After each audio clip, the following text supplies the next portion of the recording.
the Trump haters are right sometimes. The only problem they have is the things that they're right about don't matter. Trump did a big, long X/Twitter space with owner Elon Musk. I don't know if I want to call it an interview necessarily, because it wasn't really an interview type format. It was a big, long conversation, got started late, technical difficulties, went on really long.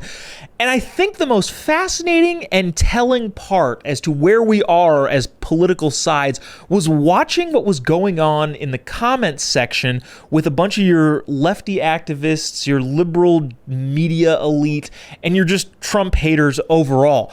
I thought it was fascinating the things that they were saying and complaining about, because in a lot of instances, they were right. And right is not necessarily the right term. What I mean is they were accurate. And the problem is none of the things that they were accurate about actually mattered at all. For example, I saw a bunch of people saying, "He's so long-winded, how can this possibly be going on?" Or, "It sounds like he has a lisp. What, are his dentures out of place?" And then I think I saw somebody tweet something along the lines of, "This is not on video because he fake tans too much or has too much spray tan," or whatever. All of those things, I think, if I were an objective observer, were true. He did talk a lot. His microphone or whatever was causing that problem sounded funny. And obviously we couldn't see him, but I would imagine he probably was a little too tan. I don't know. That's a subjective opinion. The thing is, none of those things matter.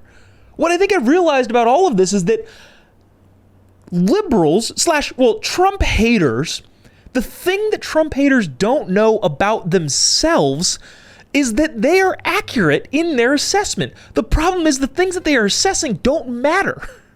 Like, yeah, you can make fun of the guy's hair. You can make fun of the guy's spray tan. You can make fun of whatever was going on with his teeth or dentures or veneers or whatever was going on there. You can make fun of the fact that he talks a lot. Fine. All of those things are effectively true, but none of it is how I select who I'm going to vote for president of the United States. What did he say? What were the policies? I really only saw like a handful of people talking about the specific policies and issues.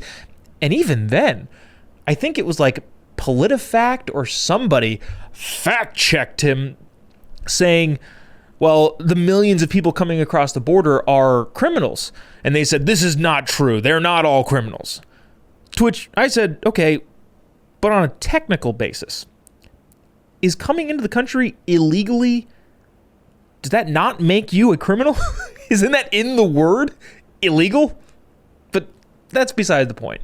The bottom line is the overwhelming majority of comments or tweets or posts, whatever that I saw, were criticizing Trump for things that should have no place in your decision-making of who you want to be the president of the United States, which I think is very telling of how and why Kamala is running the kind of race that she's running. If you haven't noticed this, I actually listened to a really interesting podcast from the New York Times, interestingly enough, with their political commentator saying outright, and he's not wrong, he also was being honest, which is a rare thing for a New York Times reporter. He was saying that Kamala Harris right now is running on this generic Democrat wave, which is actually a thing when it comes to polling. Polling organizations oftentimes put a name and face on a particular candidate and then poll that candidate based on generic opposite party. So, for example, Joe Biden versus generic Republican. Generic Republican will probably get 2/3 of the votes. And the opposite is also true. Donald Trump versus generic Democrat.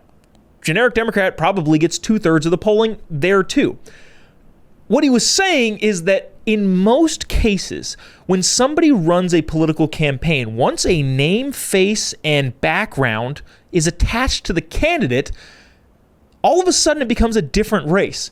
And what he said is that Kamala Harris is running as generic Democrat, saying all the same things that generic Democrats, mainstream Democrats would say, not repeating any of the talking points that she was pushing when she was the vice president and, remember, the nominee or running for president in 2020. She's staying away from all of those crazy, super far lefty stuff and just running on, we can fix America, and then people go nuts. And we can save democracy, and then people go nuts. She's not actually putting forth any policy.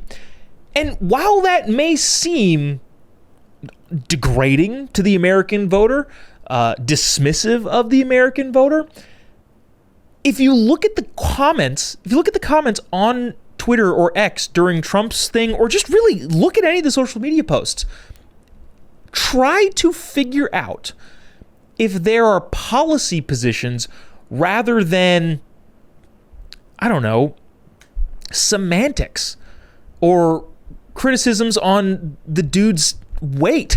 Like, stuff that doesn't matter.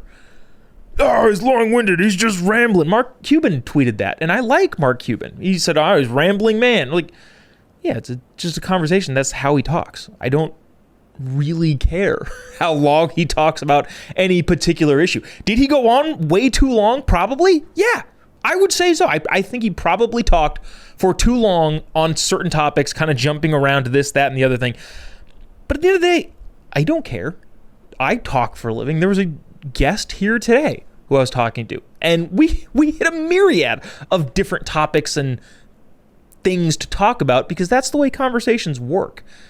What I would be worried about is, I don't know, not knowing any of the things to talk about, such as Joe Biden and maybe like Kamala Harris, but we won't ever know because she's running as generic Democrat against an actual person.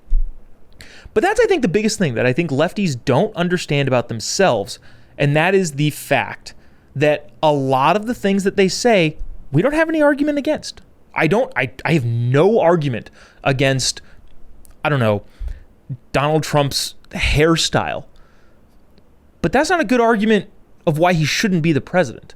Make a cohesive, solid, policy-based argument, then maybe we can have a conversation. And don't just throw the generic terms, fascist or trying to stop democracy. That's stupid. If you want to advocate a side, advocate a side. Bring your evidence to the table, bring your factual knowledge to the table, and we can have an honest discussion if that's something that any of them want. I've yet to find it, but what liberals need to figure out about themselves is that the things that they are most concerned about don't actually matter when it comes to the governance of the country.